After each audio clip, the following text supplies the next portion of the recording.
étudiants, encore une fois, dans une nouvelle leçon que j'espère vous allez apprécier. Et bien sûr, à la fin, comme d'habitude, donc essayez d'appliquer, de faire un peu de pratique.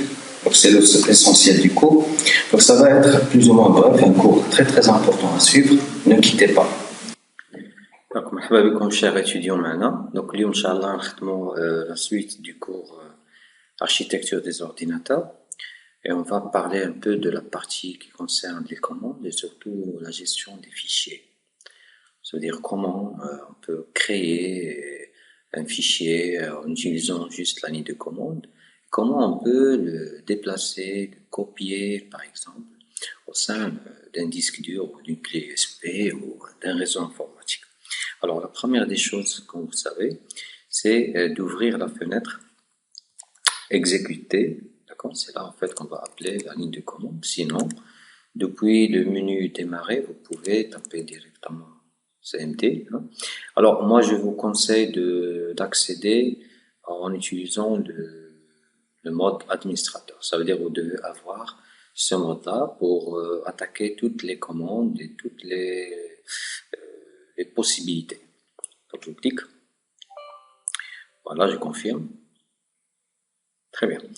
Alors, je suis là devant ma console et par défaut, il vous donne la main vers le dossier système32. Alors, je vais revenir à la racine en tapant cd anti-slash. D'accord?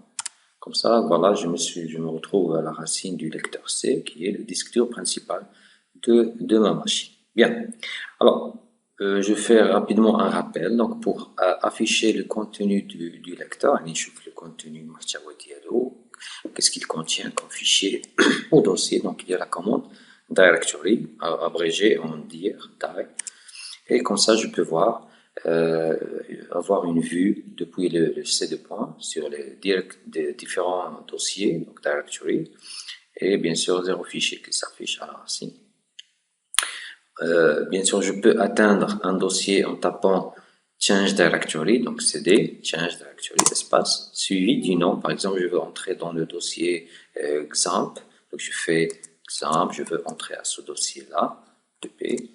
Alors, je suis à l'intérieur de ce dossier, donc je peux voir directement ce qu'il contient. Donc, tire, je fais la même chose, et je peux voir, bien sûr, le contenu de ce répertoire. Bien. Et ainsi de suite, je peux taper CD jusqu'à atteindre un certain niveau. Alors, je reviens à ma racine. Donc, je fais effacer mon écran pour que je puisse travailler convenablement. Donc, je fais CLS. CLS, pour ceux qui ne connaissent pas, ça veut dire Clear Screen. D'accord? Clear Screen. Ça efface l'écran et je reviens normalement au début. Okay. Alors, faisons aussi le rappel concernant la création des répertoires. Donc, pour faire un nouveau dossier, donc je vais essayer d'ouvrir une fenêtre Windows à côté pour que vous puissiez suivre graphiquement ce qui se passe. D'accord, donc je vais essayer d'agencer ces deux fenêtres de manière à ce que je vois les deux. Voilà. Ok, donc je vais afficher mon lecteur C. Alors, supposons qu'on veut créer un nouveau dossier sur le C2 point. D'accord? Donc, en anglais, c'est make directory. Donc, MD. Un peu import minuscule et majuscule. Et vous faites suivre du nom, bien sûr, de votre dossier. Alors, supposons que je veux créer un dossier qui porte mon nom. Donc, je vais faire parous. Je veux créer ce dossier-là pour mettre mes cours. Alors, j'appuie sur Entrée pour valider, bien sûr, cette commande. Donc, et on va le retrouver, bien sûr, pour s'en assurer, bien sûr, l'interface graphique, on le voit très bien. Alors, supposons que maintenant, je veux créer un autre dossier, mais il doit être à l'intérieur du dossier Barros. Alors là, j'ai deux solutions. Donc, soit je fais md Barros / et je mets le nom du dossier, par exemple, architecture. Soit je fais une deuxième méthode, c'est que j'accède au dossier Barros et à l'intérieur du dossier Barros, je fais MD. D'accord? Comme ça, je peux créer un répertoire à partir de deux moyens plus ou moins différents. Alors, je vais m'en assurer côté graphique, donc je vois bien que le répertoire a été créé. Donc on peut faire une arborescence ici. Voilà, je le vois très bien. Alors pour faire une arborescence au niveau de Windows, comme vous savez, donc je peux faire la méthode tree. Donc tree, ça veut dire arbre. Je veux voir l'arborescence de tous les répertoires. Donc ça permet de lancer l'arborescence de tout votre disque dur. Donc pour arrêter, vous devez appuyer sur CTRL-C. CTRL-C, donc ça permet de bloquer, de suspendre une commande. Donc je vais effacer mon écran encore une fois. Maintenant, je vais essayer de le faire. Donc si par exemple je veux la documentation de la commande tree, donc je dois mettre tree, je dois faire slash et point d'interrogation pour avoir bien sûr les paramètres de cette commande. Donc, alors là, il vous dit que vous devez faire tree.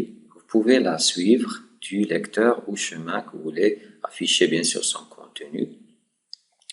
Et si vous faites slash F, ça permet d'afficher le nom de chaque fichier qui se situe dans chaque répertoire. C'est-à-dire si vous voulez voir les folders, donc les dossiers qui se trouvent. Vous pouvez aussi afficher sous format ASCII, ça veut dire l'ancien codage des claviers. Hein. Si vous voulez bien sûr afficher un nom abrégé pour votre lecteur. Alors moi ce que je vais faire tree et je vais mettre un suivi, je vais la faire suivre du nom de mon dossier. Donc, okay. Alors là, il me dit que effectivement, il y a un répertoire à l'intérieur. D'accord. Donc ça, en fait, c'est un petit rappel qu'on a vu. D'accord. Et maintenant, on va, Inch'Allah, voir la deuxième partie qui va être consacrée un peu aux fichiers et comment, bien sûr, gérer les différents fichiers. Merci.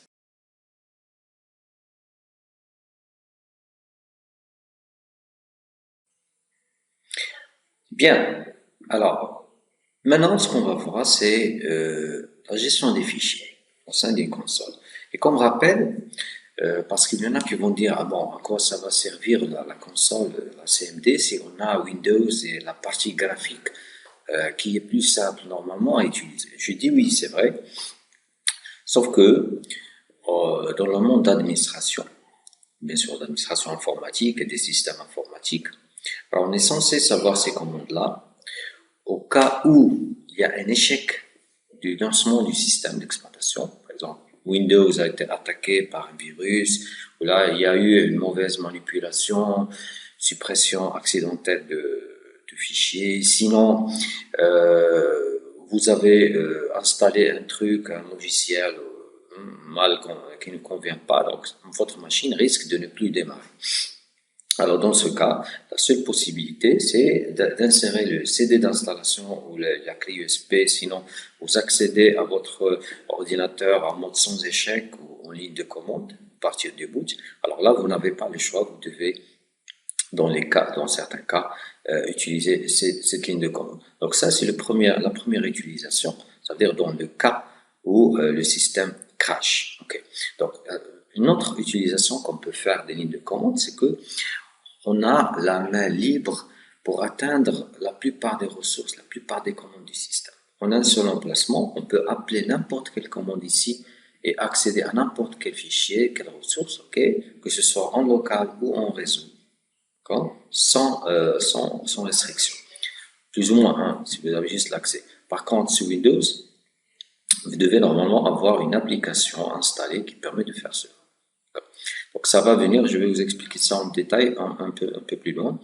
Donc troisième utilisation, c'est pour les personnes qui veulent, les administrateurs qui veulent automatiser certaines tâches.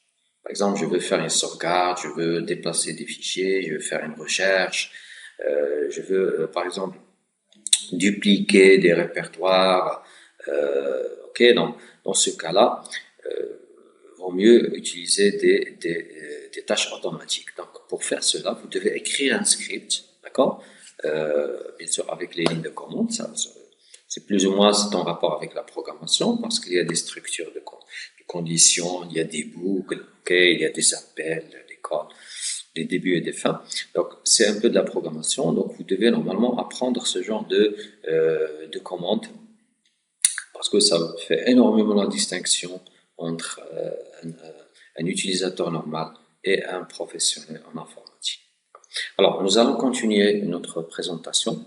Alors, cette fois, on va essayer d'attaquer un peu les fichiers. Donc, pour créer un fichier, comme vous savez, on peut taper directement ici Notepad pour appeler notre éditeur de texte. On peut bien sûr remplir un texte ou créer un nouveau texte. Comme on peut demander à notre ligne de commande CMD de nous créer un fichier à partir de ce qu'on va taper. Alors, normalement, ce qu'on est en train d'utiliser, c'est la console. Donc, on peut lui dire de copier ce qui se trouve sur la console. Copier ce que je vais taper sur la console actuellement dans un fichier qui va s'appeler texte, par exemple, ou mon texte.txt. Ok? Alors, qu'est-ce qui va se produire? C'est que lorsque j'appuie sur Entrée, alors là, le système, il attend à ce que vous tapez du texte. Par exemple, je peux écrire DOS vous dit bonjour. D'accord? Veuillez suivre le cours. Ok? Merci. D'accord, n'importe quoi. Alors, pour arrêter l'enregistrement, donc on va appuyer sur la touche F6 de votre clavier. Donc ça va vous donner ce symbole-là. Et vous appuyez sur Entrée pour clôturer le fichier. Alors, ce qui va se produire, c'est que le système va générer un fichier texte qui porte le nom montext.txt avec bien sûr ce contenu-là. Alors, nous allons vérifier, effectivement, est-ce que ce fichier existe vraiment. Donc, je vais taper la commande dire et je vais voir est-ce que je vais trouver montext.txt. Donc, il me dit que oui, il est là. Donc, montext.txt avec 57 octets comme taille. Okay. Alors, est-ce que je peux éditer ce fichier directement ici? Bon, bien sûr, sous interface graphique, on peut le voir. Donc, il a été créé, il est là. On peut même l'ouvrir hein, avec l'éditeur. On voit le même texte qu'on avait tapé, donc il s'est reproduit. Et pour ce qui est la console, vous devez taper une commande qui permet d'afficher le contenu des textes. Donc ça s'appelle type. Alors, et vous montrez le chemin ou le nom de votre fichier texte et comme ça on peut récupérer son contenu sur écran. On voit bien le même résultat qui s'affiche ici. D'accord? Donc là on a vu comment créer des fichiers directement à partir de la console dans le cas où vous voulez faire une nouvelle configuration de la machine, etc. Donc vous pouvez taper la config que vous voulez et la placer dans les dossiers système par exemple. Donc ce genre de choses. Donc je vais afficher l'écran. D'accord? Et là, en fait, je vais essayer de copier le fichier que je viens de faire vers le répertoire Bacchus. Ok, alors, comment on fait? Donc, on a déjà dit que la commande copie permet de copier à partir de la console, mais aussi copier à partir d'une source. Alors, la source, c'est le nom de mon fichier, donc mon texte.txt. Et là, je dois indiquer sa destination. Donc, remarquez bien, donc copie, c'est la commande.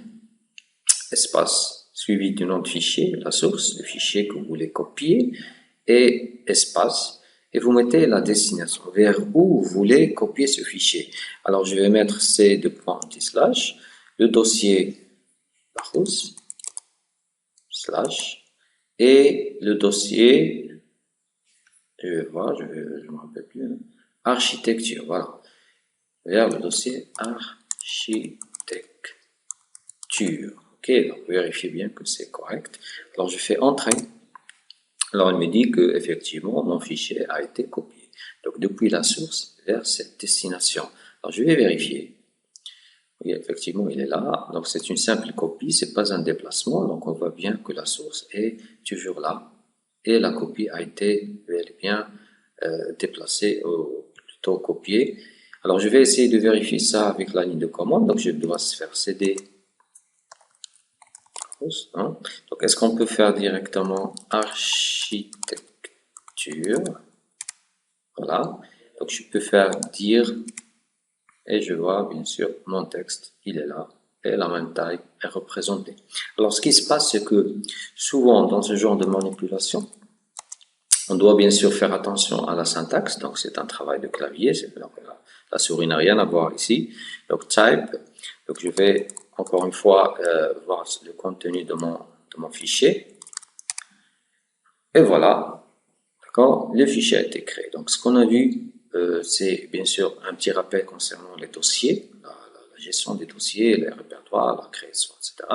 Et on a vu aussi comment créer un fichier directement à partir de la console, comment l'éditer et voir son contenu, et aussi comment travailler avec la commande copie. Donc, je vous souhaite une bonne pratique. Donc, essayez au moins de refaire ces commandes-là. Elles sont très, très simples.